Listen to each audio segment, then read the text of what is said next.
Oi, oi. O meu nome é João Pedro, eu tenho 28 anos, moro aqui em Registro. Sou uma pessoa gay e cisgênero.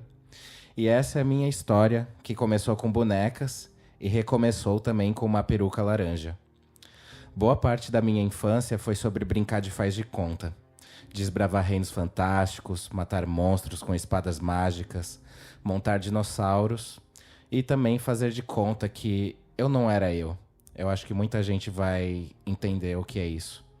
Fosse me escondendo no closet da minha avó paterna quando a visitava, que era enorme, cheio de casacos, chapéus, sapatos e colares, ou brincando de bonecas com a minha vizinha, que tinha uma coleção de Barbies e Suzies imensa de tirar o fôlego. Eu podia passar horas e horas com ela, inventando histórias de princesas, feiticeiras, mães, guerreiras, ou até de amigas indo ao shopping. E nossa, como eu amava isso. Só que por causa disso eu tive contato pela primeira vez com um sentimento avassalador de vergonha, daquela que tira até o brilho dos olhos da criança. E foi também a última vez que eu brinquei de bonecas.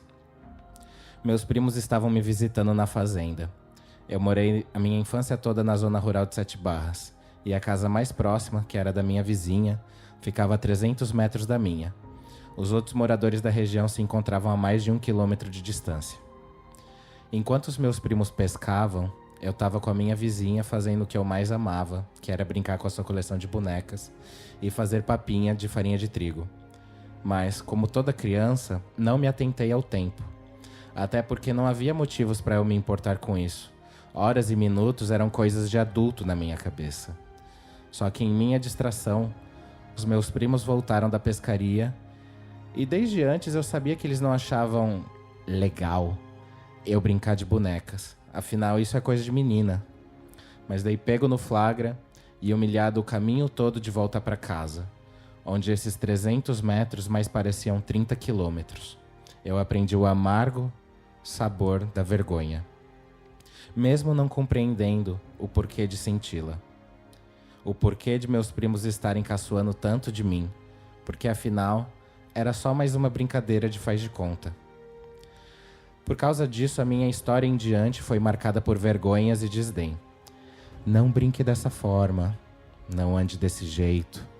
Esmalte não é coisa de menino. Por que você não vai jogar bola com os outros garotos? Vergonha atrás de vergonha, eu fui me podando para me encaixar na heteronormatividade que me foi imposta desde pequeno. Descobri até que meninos não podiam deitar de barriga para baixo perto de outras pessoas, porque isso não era visto como coisa de homem. De alguma forma, algo tão natural quanto deitar. Teatro? Nunca. Dançar? Nem pensar. Quero aprender a tocar piano como Elton John. Mas que tal violão como seu amigo do futsal, João? Piano e teatro são coisas de viado. E você não quer acabar que nem eles, né? Sem família, e todos provavelmente vão morrer de AIDS ou por causa de droga. E assim eu cresci.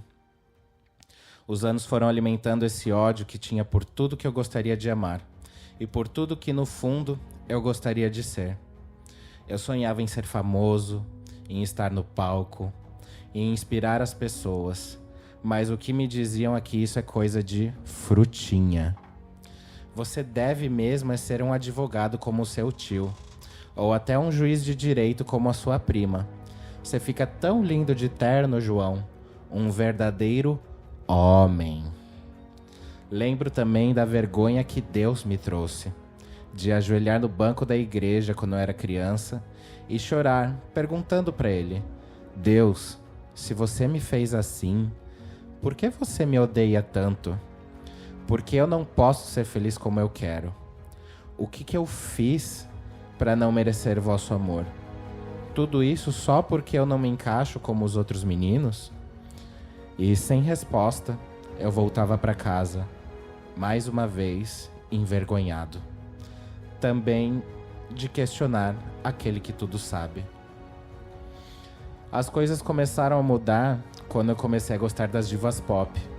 Quando eu mudei para a cidade e passei a ter internet e finalmente pude conhecer os ícones como a Britney Spears, a Madonna, a Lady Gaga e a Katy Perry principalmente, que é a minha ídola Até hoje. Foi quando eu comecei a conhecer nas comunidades do Orkut e depois no Facebook pessoas como eu também.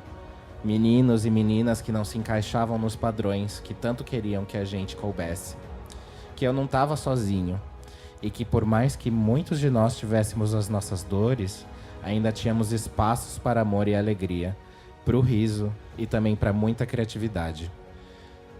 Muitos anos se passaram. Eu saí do armário depois de muito esforço e mudei para a cidade grande. E lá eu vi, não, eu senti um chamado. Com um salto alto, vestido de paetê e perucas colossais, eu assisti ao primeiro show de drag queens da minha vida. E pensei comigo mesmo, é isso que eu quero para mim. Fui até a 25 de março lá em São Paulo, comprei uma peruca laranja, uma cinta, um vestidinho preto, e assim nasceu a Scarlett Saniva. O primeiro nome, em homenagem a Scarlett O'Hara, de O Vento Levou, e também da minha cor predileta, que é o vermelho escarlate. E o sobrenome vem do norueguês e significa presente ou dom do sol. Talvez seja meio pretensioso da minha parte, mas era exatamente assim que eu me sentia. Como uma grande dádiva tivesse sido me dada pelo astro que me rege. Afinal, eu sou leonino. Era o presente para a criança que foi constantemente envergonhada por não poder fazer teatro, ou tocar piano, ou brincar de bonecas. Que tomava broncas intermináveis por ter um andar feminino, ou gesticular demais com as mãos, ou por não rir como os outros meninos, ou por gostar de divas pop, ou até por muita empatia e não gostar de brigar, e até por deitar de barriga para baixo, o que, ouvindo, soa tão ridículo. Era como se Deus finalmente tivesse me respondido. E não o Deus que a gente ouve falar que odeia viado e condena todo mundo pro inferno que contraria ele, mas o Deus que também me criou em sua imagem e semelhança, e estava falando para eu ser feliz do jeito que eu quisesse. E era nos palcos. E foi nos palcos que eu renasci. Nas portas das baladas também, mas principalmente nos fumódromos, contando as minhas histórias, brincando de faz de conta, e rindo com pessoas que ao mesmo tempo eram tão diferentes e ainda assim tão semelhantes. Como a Scarlett, eu realmente aprendi sobre amor próprio, coisa que ninguém nunca me ensinou na infância e na adolescência. Na verdade, eram algo que só me tiravam cada vez mais, pedaço por pedaço. Com a Scarlett, eu descobri como sou um bom contador de histórias e como eu amo prender a atenção das pessoas. Com a Scarlett, eu realmente aprendi a viver. E se tô aqui hoje é por causa dela. A minha drag se tornou o meu refúgio e também a minha melhor amiga. E com ela eu carrego um mantra de que o riso é a mão de Deus sobre esse mundo conturbado. Me ver montado pela primeira vez foi o dia mais feliz da minha vida. Eu espero, enquanto eu estiver vivo, sempre poder fazer os outros rirem. E se um dia eu tiver filhos, que a gente possa rir juntos. E que eu possa garantir que eles nunca sintam as vergonhas que eu senti. Porque pra mim, isso sim que é proteger as crianças. Garantir que elas sejam felizes do jeito que elas são. E não do jeito que a sociedade tenta impor. E agora, aqui em Registro, é uma coisa que eu nunca esperei que fosse acontecer, que era poder me montar nessa cidade que por muito tempo eu achei que estava só cheia de algozes.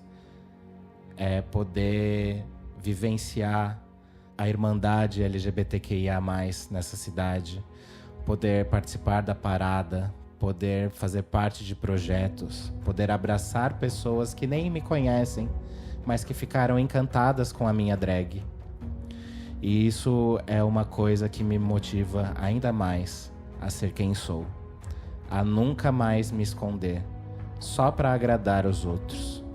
Eu lembro uma vez do meu pai falando que eu tinha que ser como as zebras, que se a zebra ela se destaca do rebanho, ela é morta pelo leão.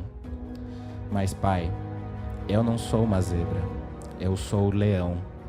Então eu vou me destacar com a minha juba, com o meu vestido de paetê e com o meu salto alto. E essa é a minha história.